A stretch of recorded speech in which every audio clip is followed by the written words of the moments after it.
जो मोर्चा आता 9 तारखेला होणार आहे, या संदर्भात आपल्याला सर्वांना आपल्या सर्वांच्या माध्यमातून मी सर्व 58 जातींना आवाहन करतो की आपण ताकदीनं आज रस्त्यावरती उतरण्याची गरज आहे.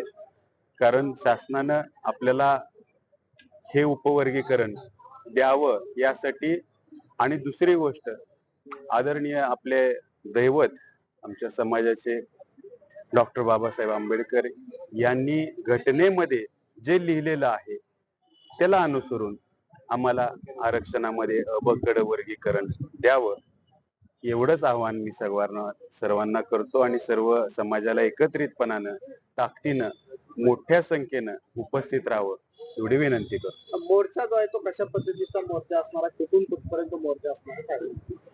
हा 9 तारखेचा जो मोर्चा आहे हा सकल मातंग समाज म्हणूनच आहे, आणि या मातंग समाजाच्या अंतर्गत ज्या काही माझ्या वेगवेगळ्या समाजातून येणारे घटक आहेत 58 जाती, त्यांना सर्वांना मी सांगू इच्छितो आपल्या मार्फत की हा मोर्चा छत्रपती शिवाजी महाराज यांच्या पुतळ्याला वंदन करून हा मोर्चाची सुरुवात होणार.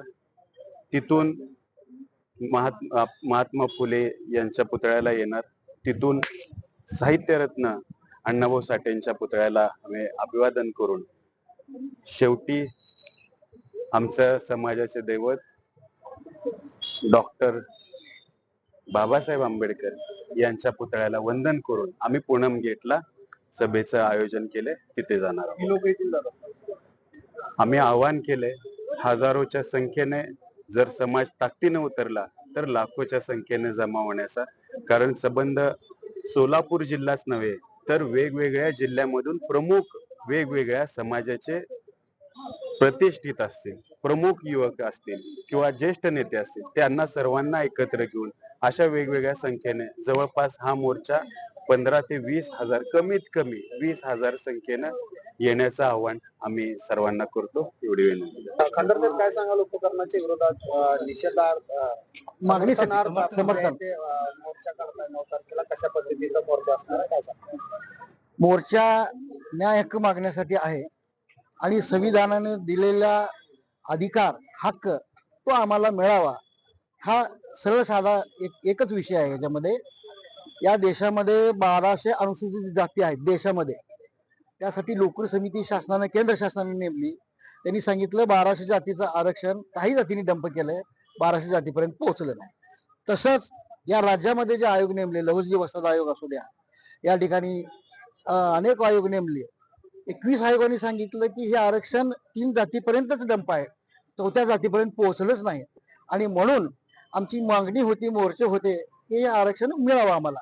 परंतु सर्वोच्च न्यायालयाने 1 ऑगस्टला 2024ला एक अत्यंत न्याय असा निकाल दिला या देशाच्या उपेक्षित जनतेसाठी, उपेक्षित समाजासाठी, की आरक्षणामध्ये उपवर्गीकरण झालं पाहिजे, ते राज्याला अधिकार आहे त्यांनी करावं. आणि मग त्या पद्धतीनं हरियाणाने केला, पंजाब सरकारने केला, आंध्र सरकारने केला, तेलंगणा सरकारने केला, कर्नाटक सरकारने केला आणि तामिळनाडूने केला. परंतु शाहू फुले आंबेडकरांचा महाराष्ट्र आपण ज्याला म्हणतो, त्या पुरोगामी महाराष्ट्रातच हे आरक्षण थांबलंय का? तर इथं आरक्षण ज्यांनी 75 वर्षामध्ये डंप केलं, गिळकृत केलं, तेच आता पुढे आहे.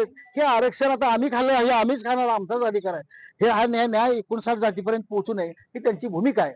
आणि ह्या भूमिकेला तुम्ही बळी पडू नका, सरकारला आमचं सांगणं आहे. आम्ही बी तितक्याच ताकदीचे आहोत, तितकेच मोठे आहोत आणि तितकेच आम्ही समर्थ आहोत रस्त्यावर येण्यासाठी.